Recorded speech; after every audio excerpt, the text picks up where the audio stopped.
Bonjour Tristan. Salut Bob. Donc on se retrouve maintenant ici au 50's Dinner. Ouais, c'est ça. C'est ton restaurant. C'est ça. C'est ton Sandwicherie entreprise. américaine. Exactement, ouais. Pour commencer, comment t'as commencé l'aventure 50's Dinner? D'où t'es venu en fait l'idée de te dire tiens je vais devenir restaurateur? Alors moi je suis un passionné des États-Unis. J'essaye de voyager au moins une fois par an, d'y aller au moins une fois par an aux États-Unis depuis quelques années déjà. Et c'est vraiment une passion. Donc j'ai essayé de partager ma passion avec la population spinalienne. Voilà, tout simplement. Et l'idée m'est venue après sandwicherie. Je suis un fervent admirateur de tout ce qui est fast-food à l'américaine, etc.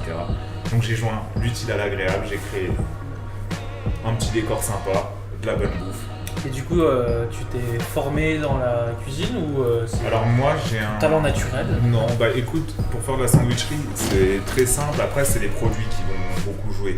Donc moi, à la base, j'ai juste une formation CAP boulangerie. Bon, pour tout ce qui est notion du pain, les normes d'hygiène, etc. Là, je suis au top grâce à ça. Tout ce qui est, sandwicherie, c'est de l'assemblage. Donc après, le plus important, c'est la qualité des produits. Si tu as des bonnes sauces qui viennent des États-Unis, du pain qui est créé dans une boulangerie de Brooklyn, que tu mets des crudités fraîches coupées du jour, ça peut être que bon. Et du coup sur la proportion de tout ce que tu fais, tout ce qu'il y a comme nourriture ici, il y a à peu près quelle proportion qui est importée directement des États-Unis? Il y a 80%. Vraiment, ouais. Ah ouais. Bien 80%. Je te dis, tout ce qui est sauce, ça vient des States. Le pain, boulangerie de Brooklyn. Les pâtisseries américaines que je sors les week-ends, pâtisserie de Brooklyn. Ensuite, bon, il y a quelques produits qui sont créés en France pour tout ce qui est pâtisserie de base parce que ça coûte bien évidemment moins cher pour une qualité à peu près égale. Donc là, je m'embête pas, mais voilà, vraiment, on peut dire 80%. Tout ce qui est boisson, on a du soda américain, ginger ale. Par exemple, on a le vin californien, on a des bières américaines, on a toute une gamme. Enfin voilà, on essaie vraiment d'avoir une offre globale américaine et donc ouais, 80% de produits. Et le reste c'est frais, c'est local? Bah, le reste c'est frais, c'est des produits, bah tu vois bien, je vais au Monoprix ou au métro chercher mes salades, mes tomates, mes oignons, mon chou blanc, mes carottes pour faire mon coleslaw maison, etc. Et puis ça va tout bien quoi. C'est produit dans les Vosges, donc c'est un petit plus quoi. Au moins une petite pâte locale. C'est ça, c'est ça. C'est difficile en fait parce que moi j'aime bien faire marcher le territoire, tout ce qui est commerce De proximité. de proximité, etc. Le problème c'est que pour avoir l'authenticité dont je fais preuve, il faut absolument faire de l'import. J'ai pas le choix, c'est des produits américains et c'est vraiment la touche qu'il faut que je cherche à partager avec mes clients. Ah, c'est vrai que ton pain est un peu spécifique, j'avais jamais goûté un pain. Ouais, c'est du pain Babs. Blanc. Donc c'est un pain, le pain Babs, c'est un pain qui est fariné, c'est simplement farine, eau, sel, levure. C'est pas comme les pains Buns qu'on a l'habitude de manger ailleurs, qui sont un peu plus briochés et qui pour ma part, je trouve que ça dénaturalise complètement le goût quoi. Alors que là, pain Babs, il est moelleux, c'est délicieux quoi. Le pain joue, je te dis, vraiment sur la qualité du burger, je pense que ça joue vraiment pour la moitié. C'est vrai que je trouve Après, qu'il a un goût plus ouais. neutre, Ouais. il respecte plus le contenu du burger. Voilà, le délire, c'est qu'après, c'est tous les produits que tu as envie de tu vois, la sauce, tu vas accentuer grâce à une sauce. Et si tu as déjà un pain qui est brioché, qui aspire carrément les saveurs, c'est pas intéressant. La viande du coup française, américaine. Exactement. Viande française, c'est Charal, pas de tabou, produit en France, de bonne qualité, et ça convient parfaitement au client. Professionnellement, tu nous viens d'où par contre? Alors, moi j'ai un parcours méga atypique. Il y en a, ils me disent t'es le caméléon, à chaque fois qu'on te voit, 2-3 ans plus tard, tu fais autre chose. C'est vrai que, comme je t'ai dit, j'ai mentionné tout à l'heure, j'ai un CAP boulangerie, donc j'ai bossé pendant un an en boulangerie, juste après mes études de gestion, j'ai un bac STG. J'ai repris les études techniques de commercialisation, donc j'ai un DUT Tech de Co. Et ensuite, j'ai été embauché tout de suite en banque. On m'offre un CDI, je ne refuse pas, C'est comme sûr. tout le monde, les temps sont durs. J'ai fait 4 ans en banque, et ensuite, j'ai tout abandonné pour créer le 50's, quoi. Et c'est beaucoup mieux comme ça. C'est beaucoup mieux Et comme ça. du coup, tu restes dans l'envergure du caméléon ou tu veux rester au 50's? À voir par la suite, on verra bien. Ouais. On verra bien. Donc par contre, on va aussi reparler un peu de ton statut, donc tu es auto-entrepreneur. Ouais, c'est ça. Donc en gros, je suis le gérant d'une société, la société 50's Diner, qui chapeaute voilà, Toutes les activités exactement. qui sont ici, et tu as une salariée. Et j'ai une salariée, ouais, Caro, une cuistot qui est super cool. Elle fait ses petites 30 heures tranquillement, et puis elle fait bien manger, les gens l'aiment bien, donc tout roule quoi. Je voulais savoir d'où t'étais venue l'idée d'acheter une borne d'arcade pour le resto. Ah, la borne d'arcade, moi c'est c'est mon côté un petit peu rétro, mon côté geek, mon côté... En fait, j'ai essayé de tout mélanger et j'avais un petit peu d'argent à investir. Tu crées une entreprise, il faut pas rester sur tes acquis, il faut toujours essayer de chercher un petit peu plus loin. Et là, je suis tombé sur cette opportunité-là et je me suis dit, mais attends, ça peut être génial, tu vois, avec les décors. Ouais, c'est clair. Elle est personnalisée. Modèle pin-up avec le logo 50's Diner et tout, elle est royale, quoi. Enfin, moi, j'adore. Et les clients l'aiment bien aussi. Et l'avantage, c'est quand t'es un petit peu à la bourre, les clients qui prennent à emporter, hop, tu leur dis, faites-vous une petite partie, c'est gratuit pour les clients, ils jouent et ils voient même pas le temps passer. Et là, tu peux faire à manger tranquillement. C'est même eux qui disent, déjà, attends, j'ai pas fini. C'est trop tard, tu vois. Donc voilà pourquoi. Et tes deux grandes statues, Betty et Boop et le joueur américain, c'est venu au fur et à mesure, ça c'est dès l'instant que j'avais un peu d'oseille à réinvestir dans les statues. Après je check sur internet comme tout le monde, j'ai mes sites spécialisés. La Betty Boop, elle vient... Elle est là depuis le début, non? Non, je l'ai acheté un petit peu après, ouais. Mais elle est arrivée de bonne heure quand même, elle est arrivée fin 2016. Ouais. C'est vrai qu'on n'a pas dit quand est-ce que tu as ouvert. Ouais, j'ai ouvert le 16 septembre 2016, et donc ça fait déjà 1 an et demi, de rien.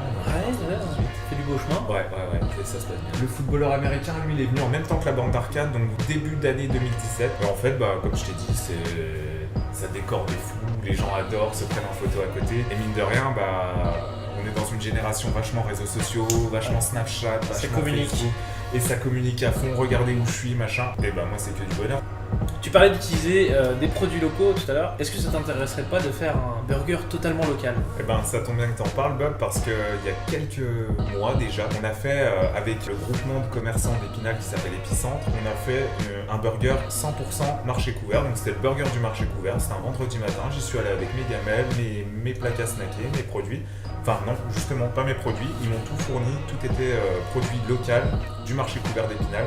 Et on a fait un burger vosgien au Tom à l'eau de Vigny-Rabel, lard fumé vosgien, il y avait 150 grammes de bœuf, des crudités. Il n'y avait même pas besoin de sauce parce que le fromage avec le lard vosgien, c'était le lard, délicieux, c'est une sauce en lui-même. Et avec comme d'habitude un coleslaw fait maison. Et là je m'étais même amusé à faire des de patates douces faites maison également. Et ouais, c'était cool. Et que des produits 100% marché couvert. Que du local. Que du local. Du coup, ça a permis d'aider. En fait, ils font ça tous les vendredis matins. Ils font des actions chaque vendredi. Il y a un chef qui vient. Et puis, du coup, ça redynamise un petit peu le centre-ville parce qu'on en a besoin finalement. Ouais. Et du coup, mine de rien, je suis parti. J'ai fait 6 assiettes, donc burger, coleslaw, frites maison. Quand je suis parti à 11h moins le quart, il y en avait déjà 4 sur les 6 qui étaient déjà vendus. Ça a bien marché, quoi. Ça a bien marché. C'est cool, je connaissais pas ce principe. Tous les vendredis, renseigne-toi, tous les vendredis matins, il y a un chef qui vient. Il y a eu un chocolatier, et c'est en partenariat avec l'école Notre-Dame-Saint-Jean. En fait, c'est les jeunes. J'avais 2 petits commis. En fait, t'as les jeunes qui viennent et puis alors chef, qu'est-ce que je dois faire? Alors tu leur expliques, tu coupes les légumes, machin. Et puis c'était vraiment un échange parce que eux, ils vont te donner des conseils de comment la façon dont ils apprennent en cours. Puis toi tu vas leur donner des petits tuyaux, tout ça, et puis c'est un moment d'échange et c'est super cool, quoi. C'est super cool. Est-ce que tu fais des événements ponctuels au niveau du resto, par exemple Super Bowl ou ce genre de choses?